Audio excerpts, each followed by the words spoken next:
অভিযোগ উঠে আসছে বাসের পরিষেবা কমিয়ে দেওয়া হচ্ছে, কি বলবেন? বাসে করে যারা আসবে বাসের পরিষেবা কমিয়ে দেওয়া হচ্ছে। हिंदी बोलिए ना।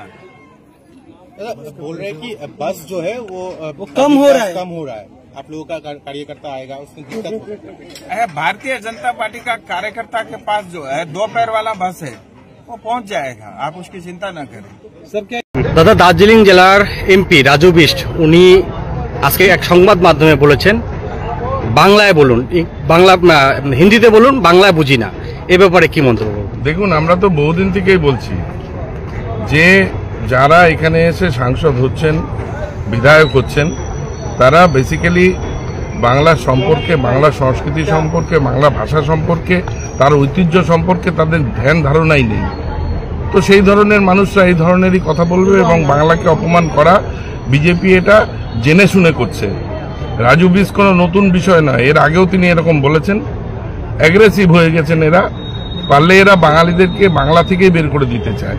যেভাবে বিজেপি শাসিত রাজ্যে বাঙালিদের ওপরে অত্যাচার হচ্ছে, তাদেরকে ডিটেনশন করানো হচ্ছে, ডিটেনশন ক্যাম্পে পাঠানো হচ্ছে, স্বাভাবিকভাবেই যদি মাথারাই যদি এই কাজ করেন, এখানকার সাংসদ উনি তো করবেনই। ওনাকে এমনি কোনো রকম পশ্চিমবাংলার কোনো এমপিদেরকে মন্ত্রী বানান না কেন্দ্রের সরকার। তো উনি সেই রেসে আছেন। কত খারাপ কথা বাঙালিদের জন্য বলা যায়, বাংলাকে কত অসম্মান করা যায়, তাহলে হয়তো উনি মন্ত্রী হতে পারবেন, এটাই উনি ভাবছেন। কিন্তু বাংলার মানুষকে মূর্খ ভাবার কিছু নেই। সব করিয়ে গন্ডায় 26-এ মানুষ বুঝিয়ে দেবে যে বিজেপি কি বলছে, কি করছে। দার্জিলিং জেলায় অথচ কিন্তু 75% বাঙালি ভোটার।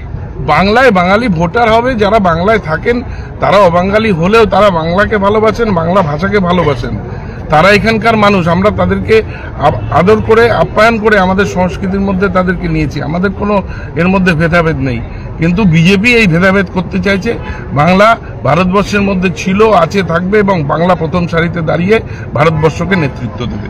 দাদা, আসামের মুখ্যমন্ত্রী এই বাংলা বিদ্বেষী, এবার শিলিগুড়িতেও বিজেপি পুরোটাই হচ্ছেন বাংলা বিদ্বেষী, বাঙালি বিদ্বেষী। বিজেপির সমস্ত নেতা নেতৃত্ব কেন্দ্রের পুরো শর্টকাটটাই বাংলা বিদ্বেষী, বাঙালি বিদ্বেষী।